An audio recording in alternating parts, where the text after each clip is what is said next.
Oke, balik lagi di Surya ATLM. Untuk kali ini Surya akan membahas nih gimana sih buat dapat surat kecukupan SKP dari DPP. Ingat, surat kecukupan SKP ya buat perpanjang STR kayak gitu ya. Jadi yang pertama jelas kita mengumpulkan sertifikat, entah itu webinar, entah itu seminar, entah itu pelatihan.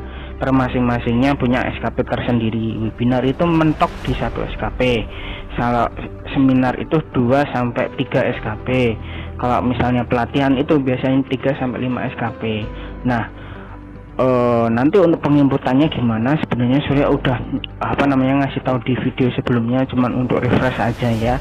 Jadi yang harus dan perlu dicatat itu ketika kita mau perpanjang atau meminta surat kecukupan SKP adalah yang pertama kurikulum vitae harus dilengkapi. Data diri itu harus dilengkapi dari foto dan lain sebagainya kayak gitu yang ada di sini nih di identitas pribadi. Nah, ini diisi semua nih, foto dan lain sebagainya sampai ke bawah. Nah, terus alamat kantornya itu diisi dengan domisili, kalau enggak dari rumah sakitnya boleh, nggak apa-apa. Intinya yang penting sesuai dengan DPC-nya. Beda hal kalau misalnya saya rantau nih Mas Surya, terus boleh nggak kalau misalnya saya mau nulis di alamat kantornya ini pakai KTP? Nggak boleh. Karena apa? Dari DPW-nya itu susah nyarinya, bahkan kemungkinan nggak ketemu walaupun kita tercatat sebagai anggota di DPC tersebut. Jadi harap diganti ya untuk alamat ininya. Nah, nanti setelah itu apa?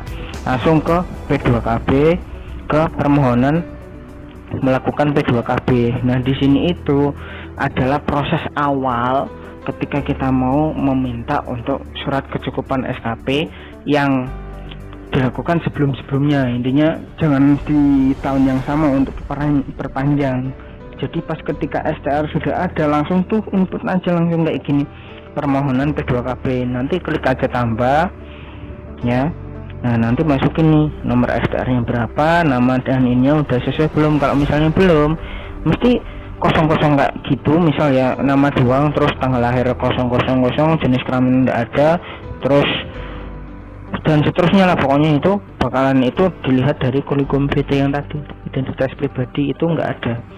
Kalau misalnya ada nggak mungkin kosong kayak gitu. Nah, tinggal nanti masukin aja nomor STR nya yang terakhir. Nah, nanti masuk ke tanggal lulus. Tanggal lulusnya kapan? Misal tanggal 1 Juli 2009 misal kayak gitu. Ya udah, klik aja di sini perguruan tingginya apa, terus tanggal berakhirnya STR itu dimasukkan di tanggal selesai kegiatan. Ini udah ada catatannya ya, di sebelah kanan itu disesuaikan dengan periode akhir STR kayak gitu. Nah, tinggal dimasukin aja, nanti akan muncul seperti ini. Nah, nanti akan muncul tuh. Nah, nomor STR nya, status mulai kegiatan yes, status selesai no. Kalau misalnya ternyata sudah expired, biasanya yes semua kayak gitu. Nah, tanggal mulainya kapan sesuai itu. Nah, setelah itu gimana Sur? Masuk ke borang pengisian. Nah, borang pengisian itu ada 4 ranah ya. Ranah yang pertama itu kegiatan di laboratorium, entah itu manajemen dalam tanda kutip menjadi kepala lab kayak gitu. Nah, itu termasuk ya, nanti ada SKP-nya. Terus kegiatan teknis atau yang biasa kita bilang logbook, tapi yang dicantumkan bukan logbooknya ya, surat keterangan pelayanan laboratorium itu yang dicantumkan kayak gitu. Terus ada ranah B, itu terkait dengan peningkatan atau pendidikan berkelanjutan. Itu ada e-learning yang biasanya dimasukkan di webinar kayak gitu. Terus pendidikan formal itu kayak misalnya lanjut, misal Surya nih kan D3 mau lanjut D4, oke lanjut, masukin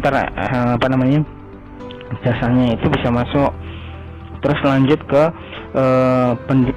penilaian kegiatan, intinya workshop, pelatihan, nah itu magang dan seterusnya, itu di situ masukin di situ.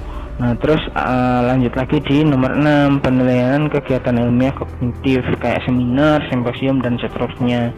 Nah ada juga nanti di ranah C, pengabdian masyarakat, kayak misalnya aktif di Patelki sebagai pengurus, terus bakti sosial, mendapatkan penghargaan dari bidang kesehatan dan seterusnya. Yang biasanya sih cuman aktif sama bakti sosial kayak gitu ya. Lanjut nanti di D itu ada namanya pengembangan profesi. Nah untuk yang kayak pendidik ya, kayak asdos, yang dosen kayak gitu, atau LM yang menjadi dosen, nah itu masuk kayak gitu. Nah untuk kegiatan manajemen yang Surya bilang tadi itu sudah paham semua ya kurang lebihnya. Paling bermasalahannya di kegiatan teknisnya doang sih, mungkin nanti Surya lampirkan aja, mungkin contohnya akan seperti ini ya. Jadi yang kegiatan teknis itu kayak gini, ada kop surat, terus dari penanggung jawabnya siapa, terus karyawannya siapa atau kitanya sendiri itu siapa, terus jumlah sampelnya yang dihitung per tahun ya, boleh per tahun itu mulai dari 1 Januari sampai 31 Desember atau per berlakunya STR. Misal nih kalau Surya kan dari mulai tanggal 7 ya, berarti tanggal 7 November sampai tanggal 6 November di tahun berikutnya kayak gitu. Itu ya. Untuk yang e-learning webinar udah tahu semua mestilah ya. Untuk seminar juga sama. Nah untuk seminar sama pelatihan itu disesuaikan, ada jenisnya yang namanya lokal, nasional dan internasional. Nah nanti dilihat aja, kalau misalnya sertifikatnya itu lokal, misal kayak kegiatan lokal aja DPC gitu, ya udah diisi aja lokal. Nah nanti JPL atau jumlah jam pelatihannya itu diisi sesuai dengan SKP-nya. Misal dapat 2 SKP, kalau lokal itu sekitar 4 sampai 6 JPL. Biasanya boleh 6, tulis 6 boleh 4 boleh 4 sampai 6 boleh, kayak gitu nggak apa-apa. Nah kalau misalnya dapat 3 SKP itu 7 sampai 10 kalau nggak salah untuk yang lokal. Nah kalau yang nasional biasanya itu mulai dari angka 3 SKP, jarang ada yang 2 SKP. Nah terus gimana Sur kalau misalnya workshop kan 1 Sur? Ya udah tulis aja 4 sampai 6 biar 2 SKP. Nanti mereka tahu kok, dari TPW nya tahu, oh maksudnya ini workshop yang 1 SKP. Nanti tinggal kita disesuaikan aja, jangan ngikut dengan ininya penulisannya, karena mungkin belum diinput atau bagaimana kayak gitu ya. Nah untuk yang basos kan udah tahu ya, intinya sertifikatnya dimasukin aja kayak gitu, tempat basosnya di mana, terus siapa yang ngadain kalau nggak salah. Mungkin itu aja. Terus setelah itu gimana Sur kalau misalnya kita udah nyukup 25 SKP?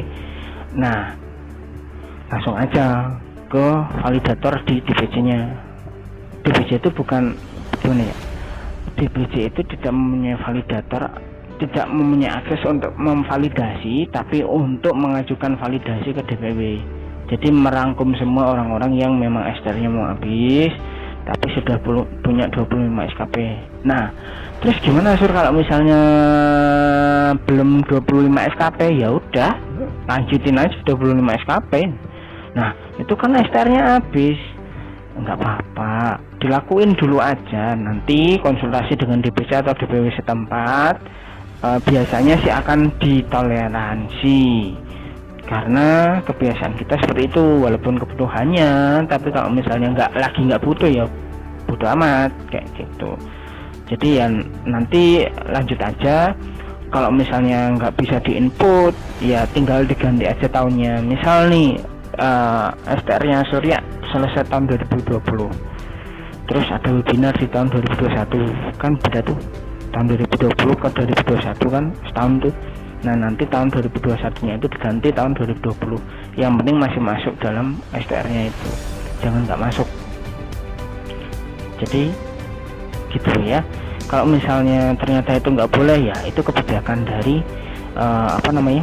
DPC atau DPW setempat ya, karena itu balik lagi ke otoritasnya masing-masing, kepengurusan. Terus gimana Sur kalau misalnya aku males ngumpulin lagi, cuman dapat 10 atau cuman 5 SKP? nggak bisa, kamu harus hukum ulang, biayanya ya masing-masing. Kalau yang terakhir Surya tahu itu 1 juta.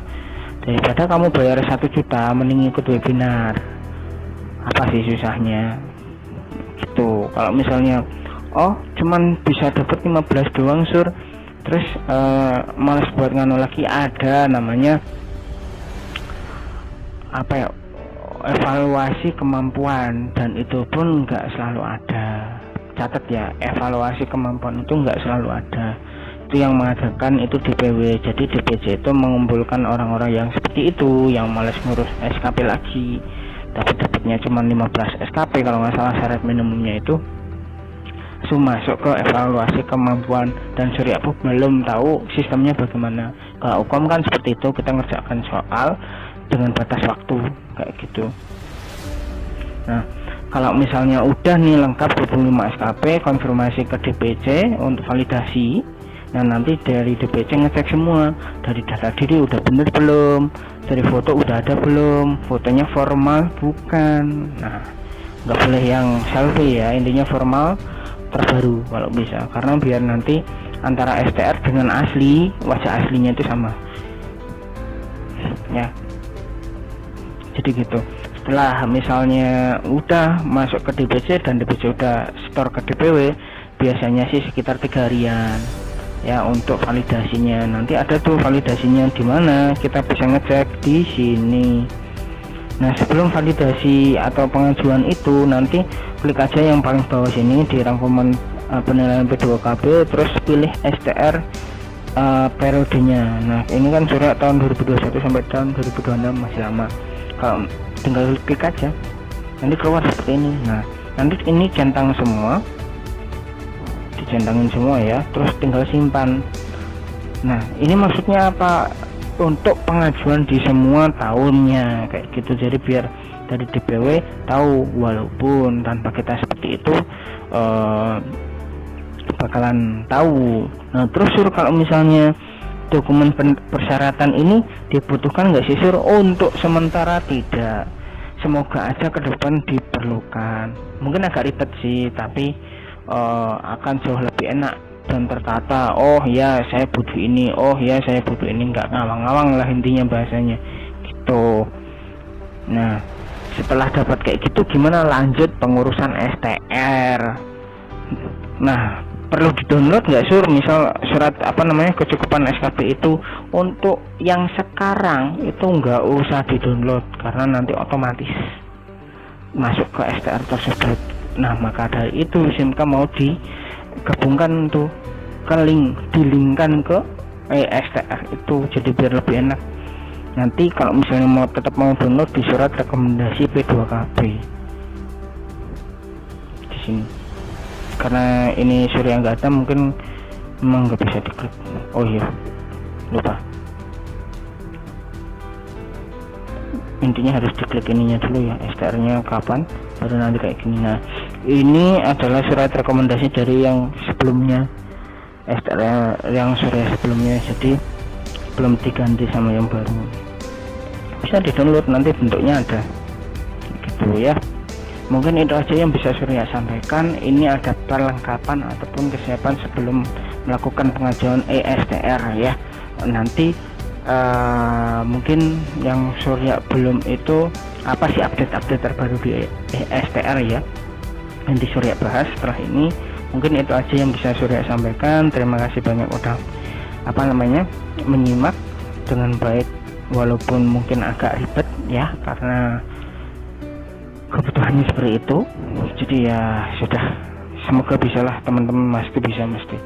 Dan terima kasih banyak, sampai jumpa di video selanjutnya ya.